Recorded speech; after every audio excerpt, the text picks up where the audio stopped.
Bernie Sanders had fiercely defended a single promise for 45 years.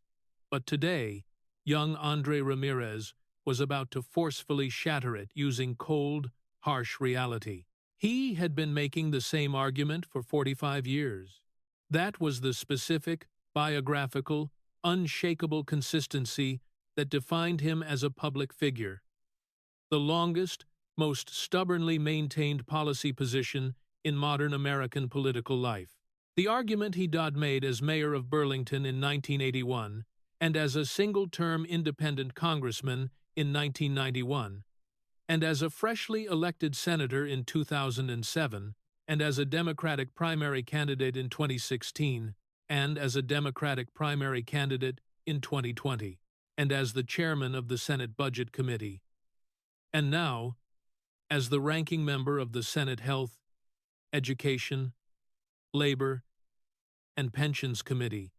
The argument was that public colleges and universities in the United States should be tuition-free for working families. That student debt of approximately $1.6 trillion, held by approximately 45 million Americans, was an economic and moral injustice that the wealthiest country in the history of the world had no business tolerating, and that the funding mechanism for both ambitions, the elimination of public university tuition and the cancellation of accumulated student debt, was a Wall Street speculation tax of 0.5% on stock trades and 0.1% on bonds that, by Sanders' own published estimate, raised $220 billion per year, or $2.2 trillion over 10 years. The number was on his fact sheet. The number was in his bill text. The number was the answer to the most consistent question that had been asked of him for 45 years, which was the question of how he proposed to pay for it. And the answer was a tax on Wall Street that generate an amount equal to what the program would cost over the same period. The College for All Act of 2025 had been reintroduced in the Senate Health, Education, Labor, and Pensions Committee on May 22, 2025. It was the fifth iteration of the bill since Sanders first introduced it in 2015. It was substantively similar to the previous versions, with two updated income thresholds: single households earning up to $150,000 and married households earning up to $300,000, that reflected the inflation-adjusted versions of the 2015 thresholds. The bill remained, as Sanders himself described it, the most substantial expansion of federal higher education investment since Lyndon Johnson's Higher Education Act of 1965. The bill remained, as Sanders himself acknowledged in a statement to Common Dreams in May of 2025, certain not to pass the Republican-controlled Congress. The bill remained, in his own framing, an alternative vision rather than a legislative likelihood. He introduced it because the introduction was the position. The position was the argument.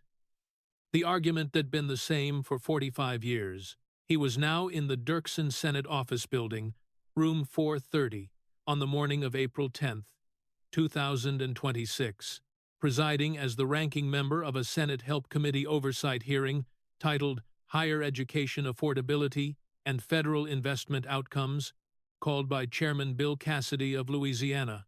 The specific purpose was examining the empirical record of state-level free college and tuition reduction programs that had been operating in the United States across the preceding decade, and the implications of that record for the federal-level college for all framework.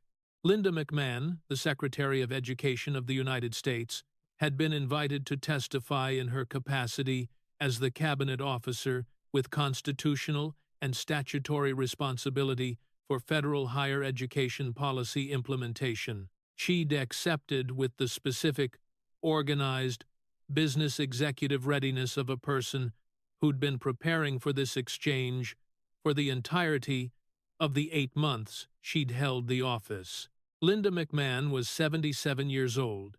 She'd been born Linda Marie Edwards on October 4, 1948, in New Bern, North Carolina.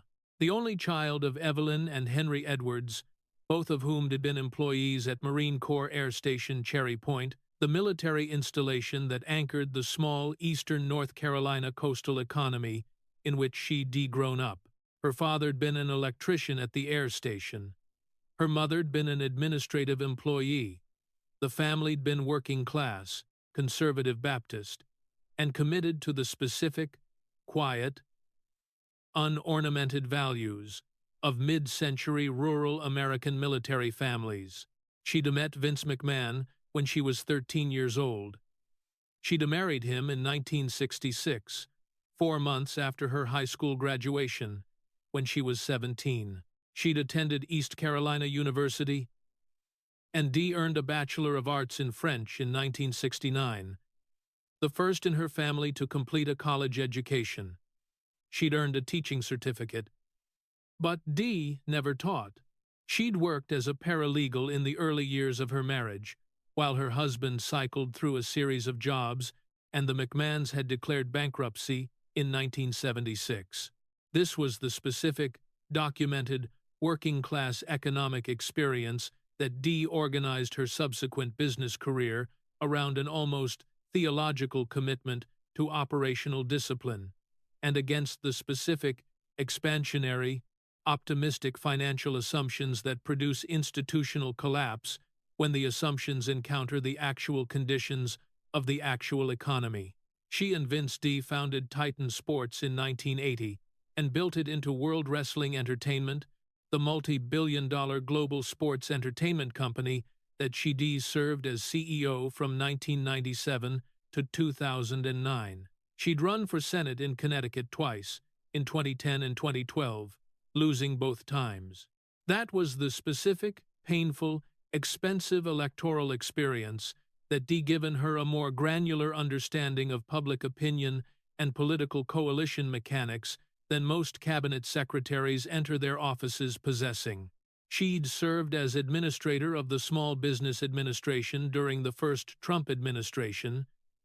She'd been confirmed as Secretary of Education on March 3, 2025, by a 51-45 Senate vote, and Bernie Sanders'd been one of the 45 votes against her, having stated on the Senate floor and in subsequent ABC News interviews that her confirmation could be potentially devastating for working-class Americans. She'd read those statements. She hadn't forgotten them.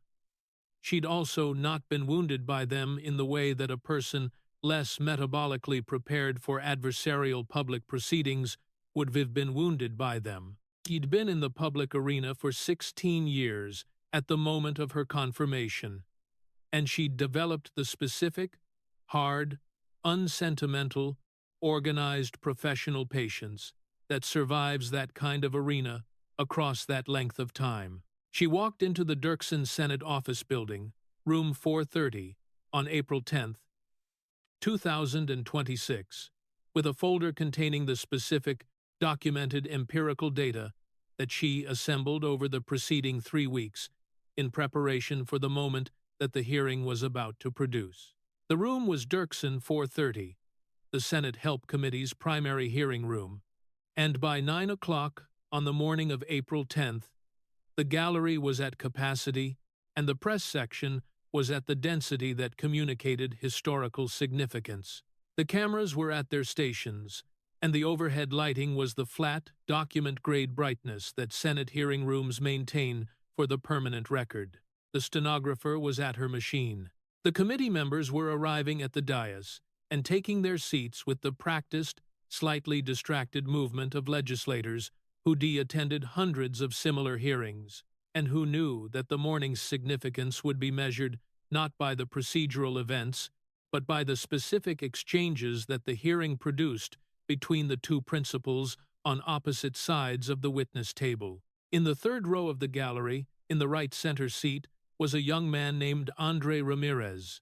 He was 26 years old, a former Excelsior Scholarship recipient at the State University of New York at Buffalo, who enrolled in the program in the fall of 2018 with the specific transformative expectation that the New York State Free College program, announced by Governor Andrew Cuomo in 2017, would provide him with a tuition-free pathway to a Bachelor's degree in mechanical engineering, and who in the spring of 2021, dropped out at the end of his junior year, 54 credits short of degree completion, with $11,400 in unpaid fees and incidental costs that the Excelsior Scholarship hadn't covered.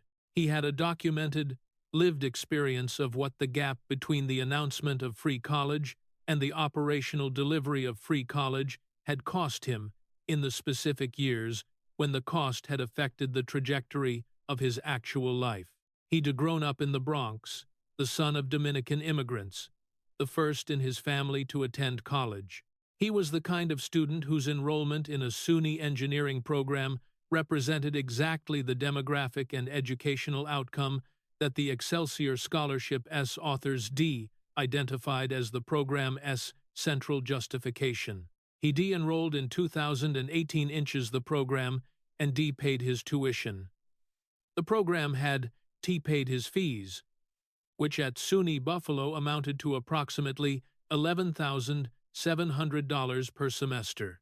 The program hadn't paid his housing, which at SUNY Buffalo amounted to approximately $9,200 per academic year.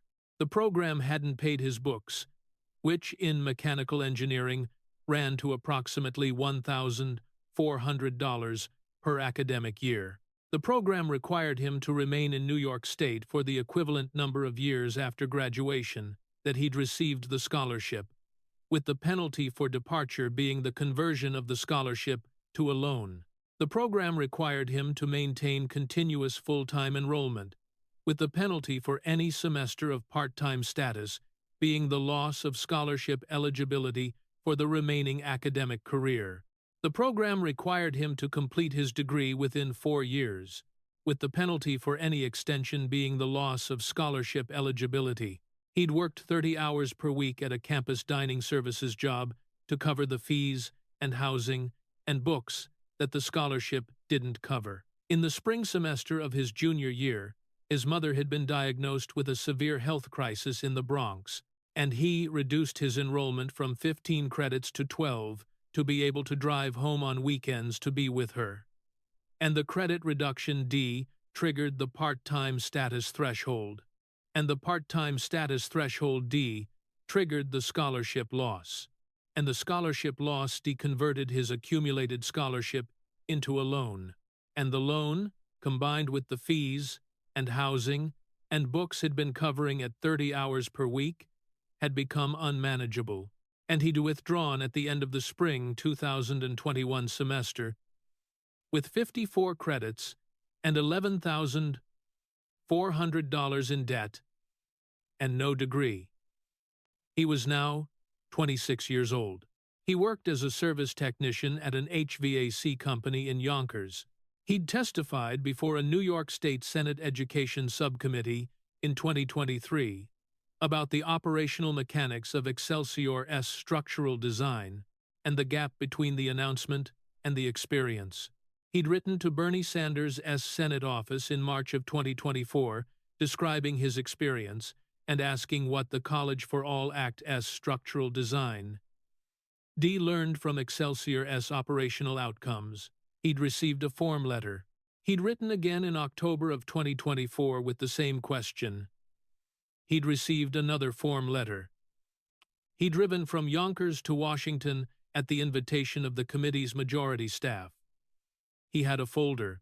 The folder contained the original Excelsior Award letter from 2018, the credit reduction notification from spring 2021, the loan conversion notice, the $11,400 withdrawal balance, and a one-page handwritten summary of what the experience taught him about the structural difference between announcing free college and actually delivering free college to the specific working families.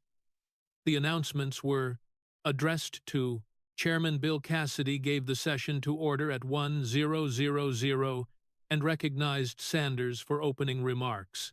Sanders adjusted his microphone with the practiced unhurried movement of a man who had been adjusting Senate hearing room microphones since 2007, and who had no remaining anxiety about the proceeding because the proceeding was, in its essential structure, the same proceeding he'd been participating in for 19 years.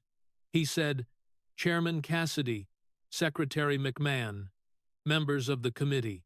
He said it in the specific, flat-weathered, Brooklyn, Vermont voice that Dad become, across 45 years, one of the most recognizable instruments in American political communication.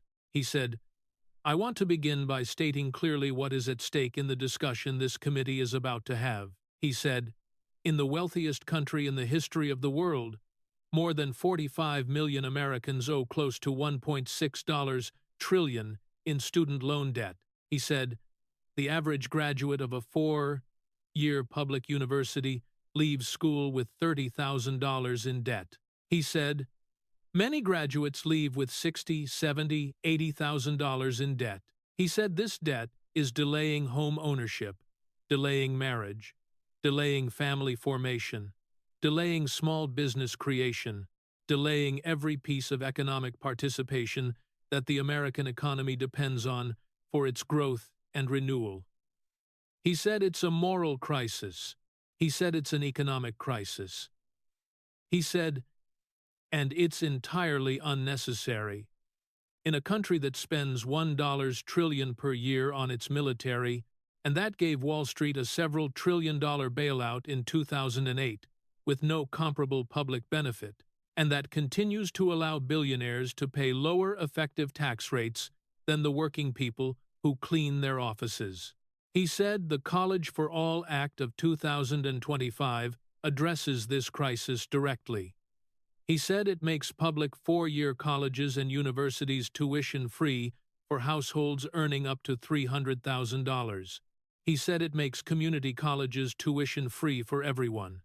He said it cancels the entire $1.6 trillion in outstanding student debt for the 45 million Americans who carry it. He said it caps student loan interest rates at 1.88%. He said it triples Pell Grant funding for low-income students. He said it provides $1.3 billion per year for historically black colleges and universities and Hispanic serving institutions and tribal colleges. He said, and it pays for all of this through a Wall Street speculation tax that, according to the published economic analysis, will raise $220 billion per year, or $2.2 trillion over 10 years. He said the bill is paid for. He said the math works. He said the question isn't whether the country can afford it. He said the question is whether the country has the political will to demand that Wall Street pay a small share of what it's extracted from working families for the past 40 years. He said it with the full, weathered, 4-5-year force of a man who's been making this argument long enough to be the argument's living embodiment in the United States Senate, and who's made it in enough rooms to know that the most effective version of the argument is the version that begins with the math.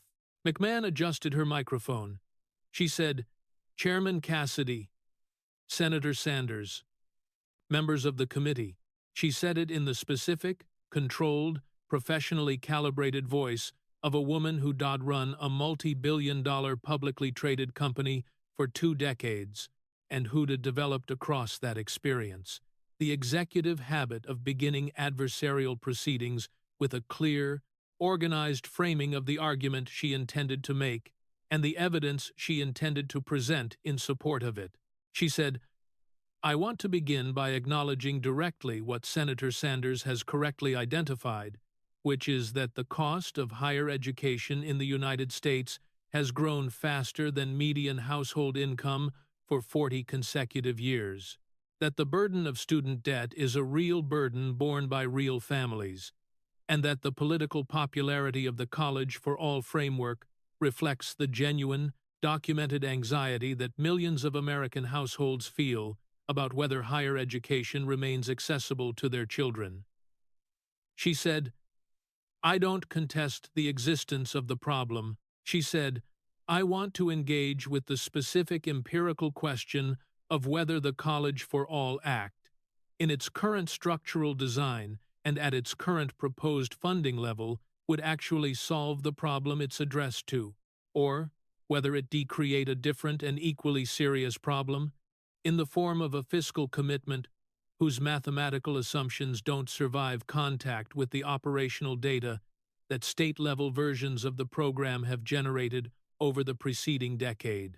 She said it with the flat, organized, executive precision of a person who's come to a hearing prepared not to attack the bill's principles, but to examine the bill's arithmetic in the empirical light of what the experimental versions produced.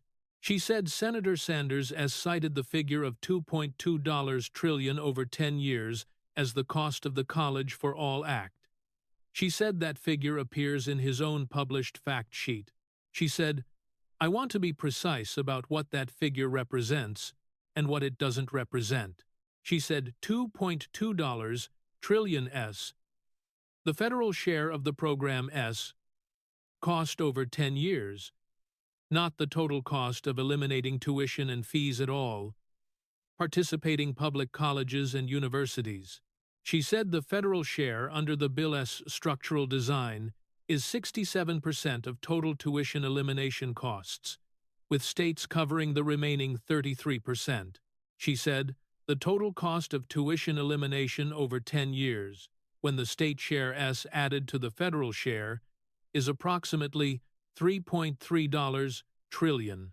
She said that figure doesn't include the $1.6 trillion in student debt cancellation that the bill also proposes. She said that figure doesn't include the increased Pell Grant funding, the work-study expansion, the HBCU funding, the Gear Up expansion, or the institutional grants that the bill also proposes. She said the actual total 10-year fiscal commitment of the College for All Act of 2025, accounting for all components, is between $4.7 trillion and $5.2 trillion. She said that S more than twice the figure Senator Sanders S cited as the bill S cost. She said that S the documented total before we begin examining whether the proposed funding mechanism, the Wall Street speculation tax, can actually generate the revenue Senator Sanders projects. She said, I want to address the funding mechanism directly. She said, the Sanders fact sheet projects that a 0.5% tax on stock trades, a 0.1% tax on bonds, and a 0.005% tax on derivatives will raise $220 billion per year. She said the Joint Committee on Taxation S examined similar financial transaction tax proposals and produced revenue estimates that consistently fall below Senator Sanders S. published figure. She said the Tax Policy Center, in its 2019 analysis of a similar Sanders proposal, estimated annual revenue between $75 billion and $130 billion, depending on behavioral assumptions about how Wall Street trading volumes would respond to the tax. She said the European Union's experience with comparable financial transaction taxes, particularly the French and Italian versions, implemented in 2012 and 2013, respectively, has shown that trading volumes decline by approximately 20 to 40% in response to the tax, with corresponding reductions in expected revenue. She said the actual 10-year revenue projection for the Wall Street speculation tax, using the more conservative behavioral assumptions that the international experience supports, is between $750 billion and $1.3 trillion over 10 years. She said that S between 34 and 59% of the program S stated cost. She said, not the bill S total cost of $4.7 to $5.2 trillion. She said the federal share alone of $2.2 trillion. She said the funding mechanism, by the most realistic available estimate, covers approximately half of the federal share of the program. She said the remaining federal share, between $900 billion and $1.4 trillion, has no identified funding source in the bill. She said it with the flat, patient, evidentiary precision of a person who spent 3 weeks reviewing the relevant fiscal and quarterlies with her department's research staff, and who is now delivering the synthesis with the specific, organized, executive calm that adversarial proceedings reward. In the third row, Andre Ramirez sat with the folder in his lap, and the specific, attentive 6-year-old focus of a person who'd been waiting to hear this part of the morning's exchange, because the operational reality of the program he'd been enrolled in had taught him that the gap between the announced cost and the delivered cost was the gap that determined whether the program actually served the people it was addressed to. Sanders said, "Secretary McMahon, the cost figures you've cited are higher than the figures that have been generally accepted in the legislative analysis of this bill, and I'd welcome the opportunity to examine your sources in detail."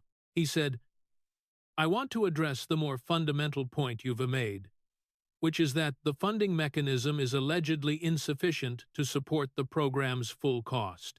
He said, "I want to note that the Wall Street speculation tax has been examined by multiple economists, and that the $220 billion per year figure reflects the assessment of credible analysts, including economists at the Roosevelt Institute and the Center for Economic and Policy Research."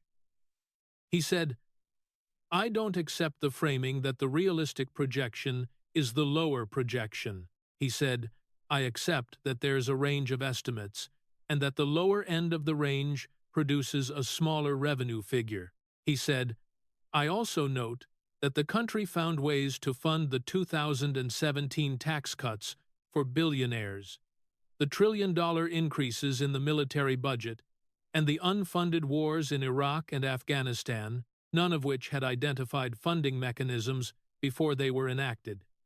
He said, "When the political will exists to fund a program, the country finds the funding." He said, "When the political will doesn't exist, the country produces detailed analyses about why the funding is allegedly inadequate."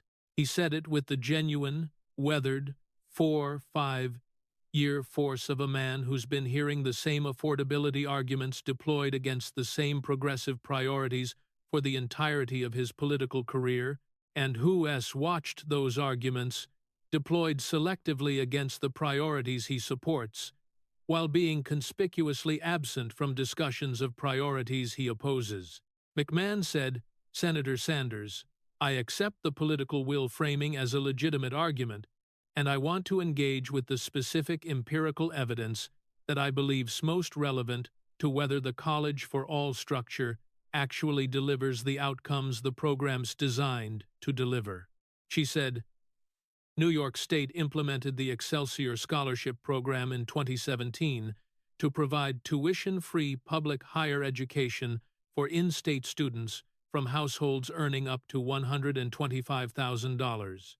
She said Massachusetts implemented the Mass Grant Plus program in 2018 with comparable structural design. She said Tennessee implemented the Tennessee Promise program for community college tuition in 2014. She said these state-level experiments has generated nearly a decade of operational outcome data that this committee can examine to assess whether the College for All structural design produces the educational outcomes it promises." She said, "I want to share what that data shows." She said, "New York's Excelsior Scholarship has been operational for 9 years.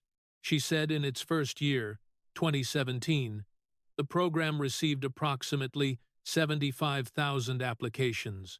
She said the program awarded approximately 20,000 scholarships. She said the gap between application and award reflected the program's eligibility requirements, which excluded students whose family income was too high, students who weren't enrolled full-time, students who weren't on track to complete in 4 years, students who couldn't commit to the in-state residency requirement after graduation, and students whose tuition was already covered by other financial aid sources." She said in subsequent years, the application to award gap S remained substantial. She said, as of fiscal year 2024, Excelsior covered approximately 22,000 SUNY and CUNY students per year out of approximately 400,000 total enrolled students. She said that as approximately 5.5% of the eligible student population. She said the programs covered tuition. She said it hasn't covered fees, housing, books, transportation, or any of the non-tuition costs that constitute, in current SUNY and CUNY pricing structures, between 60 and 70% of the total cost of attendance for resident students. She said the New York State Higher Education Services Corporation's 2023 program evaluation found that Excelsior recipients' four-year graduation rate was 51%, which is comparable to the system-wide four-year graduation rate of 52% for non-Excelsior recipients. She said the program didn't improve graduation outcomes. She said it shifted the financial structure of attendance for the students it covered. She said the program's impact on overall higher education access in New York State has been documented as approximately a 3% increase in SUNY and CUNY enrollment compared to pre-program levels after adjusting for demographic and economic trends. She said that the empirical record. She said it in the public domain. She said it's been published by the New York State Higher Education Services Corporation, the Brookings Institution, the Urban Institute, and the National Bureau of Economic Research. She said, I have it in this folder. She said, I'm ready to enter it into the record of this hearing. She said, I want to add the data from Massachusetts and Tennessee because the New York data isn't an outlier. She said the Massachusetts Mass Grant Plus program, implemented in 2018 with comparable structural design, has demonstrated similar outcome patterns. She said the program covered approximately 15,000 students per year out of approximately 120,000 state university and community college enrollees. She said the program's four-year graduation rate for recipients was 47%, compared to a state university system average of 49% for non-recipients. She said the program's enrollment impact in Massachusetts state universities was approximately 2% above the demographic-adjusted baseline. She said the Massachusetts state share of program costs grew from $24 million in fiscal year 2019 to $116 million in fiscal year 2025, a 383% increase that significantly exceeded the program's original five-year cost projections. She said the cost growth produced sustained budgetary pressure on the Commonwealth's higher education funding allocations and prompted ongoing legislative debate about whether the program is fiscally sustainable in its current form. She said the Tennessee Promise program for community college tuition has been operational for 12 years. She said it has the longest operational track record of any state-level free college program in the United States. She said in its first cohort, 2015, Tennessee Promise enrolled approximately 58,000 students. She said, of that cohort, the three-year community college graduation rate was 26%. She said the six-year transfer to bachelor's degree completion rate, the metric that measures whether community college served as the intended pathway to a four-year degree, was 18%. She said the programs remained popular politically, and continued to receive bipartisan support in the Tennessee legislature. She said it hasn't produced the educational attainment improvements that the program's original justifications projected. She said the empirical record across 3 states, with structurally distinct versions of the free college framework, New York focused on four-year tuition, Massachusetts on grant supplements, Tennessee on community college first-dollar coverage, converges on a consistent pattern. The programs reduce financial costs for the students they cover.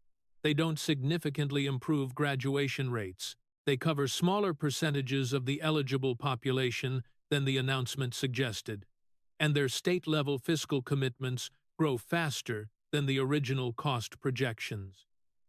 She said that the empirical record. She said, I want this committee to engage with that record before we expand the framework to the federal level at a 4.7 to 5.2 trillion fiscal commitment. She said it with the flat, complete, executive precision of a person who has assembled the empirical evidence from 3 operational test cases and who is now putting all 3 into the permanent record of the Senate Help Committee. She said, Andre Ramirez is in the 3rd row of this gallery. She said it with the flat, patient, evidentiary quiet with which she said the names that mattered. She said Andre is 26 years old. She said he grew up in the Bronx. He said his parents were Dominican immigrants. She said he was the first in his family to attend college. She said he enrolled at SUNY Buffalo in fall 2018 as an Excelsior Scholarship recipient, majoring in mechanical engineering. She said in spring 2021, his mother had been diagnosed with a severe health crisis. She said Andre reduced his course load from 15 credits to 12 credits in order to drive home to the Bronx on weekends to be with her. She said the credit reduction triggered the Excelsior part-time status threshold. She said the part-time status triggered the loss of scholarship eligibility. She said the scholarship loss converted his accumulated awards into a loan. She said Andre withdrew at the end of spring 2021 with 54 credits, $11,400 in debt, and no degree. She said in March 2024, he wrote to Senator Sanders' office, describing this experience and asking what the College for All Act as structural design learned from Excelsior's operational outcomes. She said he wrote again in October 2024 with the same question. She said he received 2 form letters.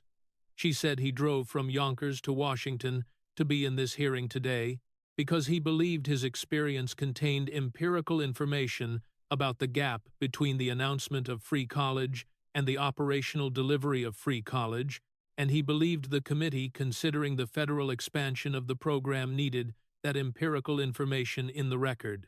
She said, I am asking him to be in the record. She said it without elevation, without theatrical pause, with the flat, complete, executive precision of a person noting what the public record now contained. In the 3rd row, Andre Ramirez sat with the folder, and the Excelsior award letter, and the credit reduction notification, and the loan conversion notice, and the $11,400 withdrawal balance, and the handwritten summary on the 1 page. He wasn't crying. He wasn't angry. He was present with the complete, focused, 26-year-old attention of a young man who had spent 4 years processing what happened in his life, and who decided, in the months after his testimony before the New York State Senate Subcommittee in 2023, that the operational reality of his experience contained empirical information that the institutional decision-makers needed, regardless of whether they wanted to hear it. Sanders was very still.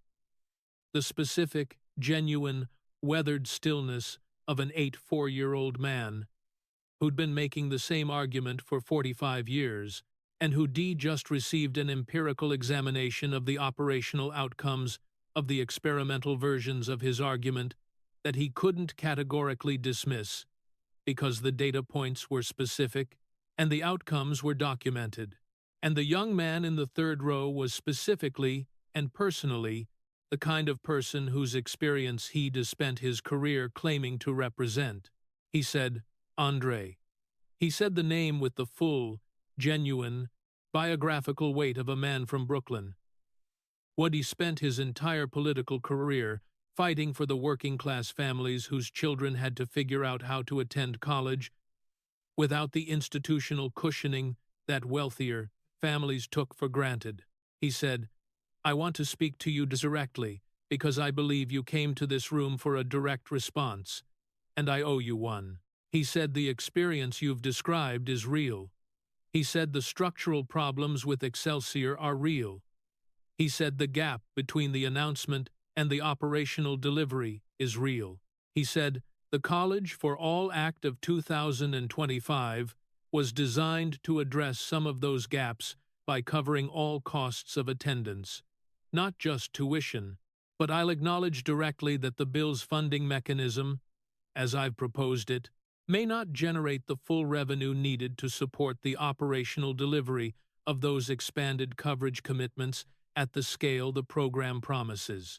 He said, "I'll further acknowledge that the form letters you received weren't the response your specific question deserved."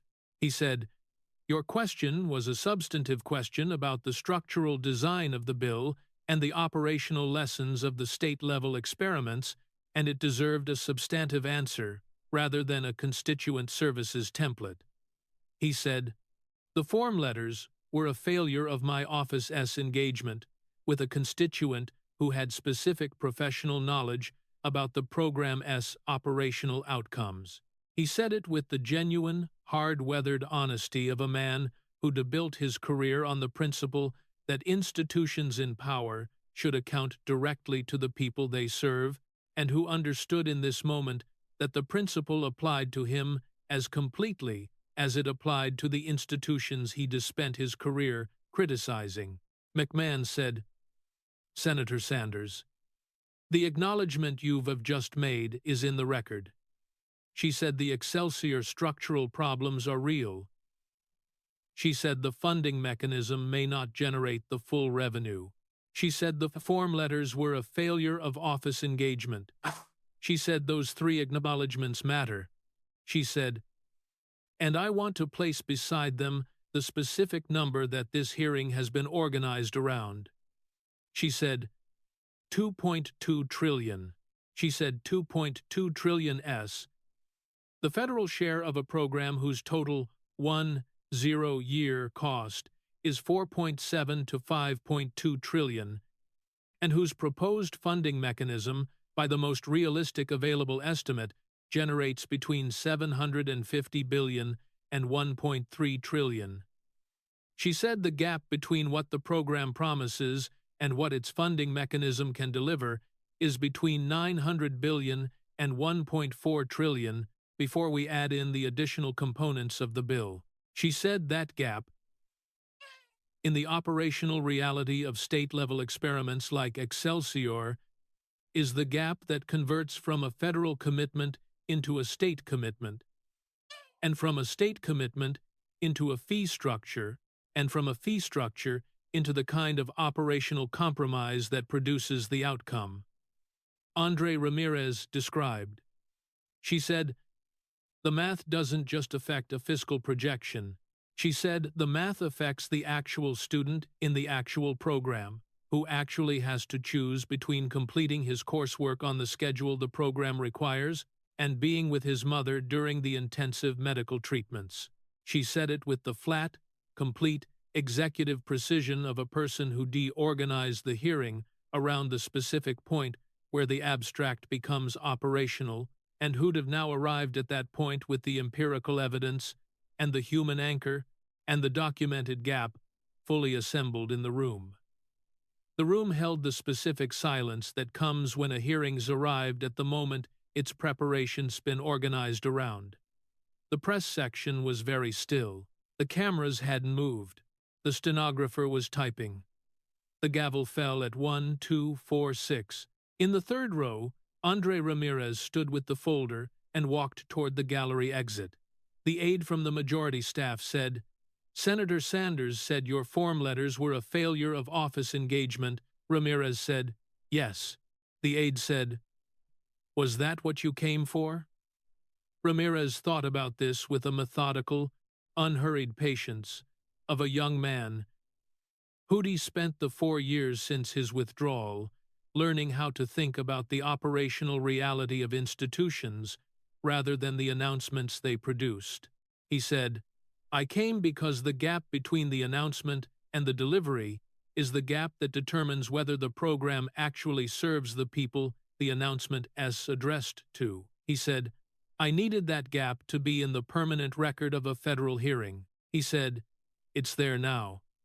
He said, the acknowledgement doesn't give me back the 54 credits, or the 4 years, or the $11,400, or the degree I'd have completed in 2022 if the program had been structurally designed for the operational reality of working-class students. He said it does mean that the federal version of the program now has to engage with the operational reality of the state versions before the federal version is enacted, because the record holds what happened. He said that as the only thing the record can do. He said, the record is what it is. He walked toward the elevator. He had a flight home to Yonkers in the morning. He had a client meeting at the HVAC company on Monday. He had the folder and the $11,400 and the documented record of what the Program D taught him about the difference between the announcement and the delivery. The record holds it now. He went home. Sanders walked toward the minority members' exit at 1253. He was 84 years old, and he'd been making the same argument for 45 years, and he'd just made it in a Senate Help Committee hearing room, across the table from a Secretary of Education who'd assembled the empirical evidence from the state-level versions and had laid it on the table with the flat executive precision that the evidence required. He'd acknowledged the gaps. He'd acknowledged the form letters. He hadn't retreated from the argument's principle, which was that public colleges and universities in the wealthiest country in the history of the world should be accessible to working-class families without the burden of debt. He still believed it. He'd keep believing it for as long as he held office, and for as long as he lived, which was approximately the same period at this point. The record held the principle, and it held the operational complications, and it held Andre Ramirez, and the $11,400. All of it was there. He walked. The argument had been the same for 45 years. The argument was correct in its principle, and operationally complicated in its execution, and both of those things were always going to be true simultaneously. And the question was whether the principle and the complications could be reconciled in legislation that survived contact with the operational reality of working-class students. The morning hadn't produced that reconciliation. The morning D produced the acknowledgement that the reconciliation was the work that remained. He walked toward the building exit. The work remained. It always had. McMahon walked out through the executive corridor at 1:00. She had a meeting with the department's higher education policy team at 2:30, and a press conference scheduled for 4. She de-organized the morning's hearing around the specific point where the College for All framework's mathematical assumptions encountered the operational reality of state-level implementations, and the morning D produced exactly the exchange the preparation D been organized to produce. The $2.2 trillion was in the record. The total cost of $4.7 to $5.2 trillion was in the record. The funding gap of $900 billion to $1.4 trillion was in the record. The Excelsior application to award gap, and the 4-year graduation parity, and the fee, and housing, and book gaps, and the structural mechanics that deconverted Andre Ramirez's scholarship into a loan during his mother's intensive medical treatments were all in the record. The acknowledgement that the form letters to been a failure was in the record. She hadn't destroyed Bernie Sanders. She hadn't been trying to destroy Bernie Sanders. She'd been trying to put the operational mathematics of the College for All Act into the permanent record of the Senate Health, Education, Labor, and Pensions Committee in a form precise enough that the framework's subsequent legislative development D have to engage with the mathematics directly. The record held the mathematics now. That was what the morning D been organized to produce.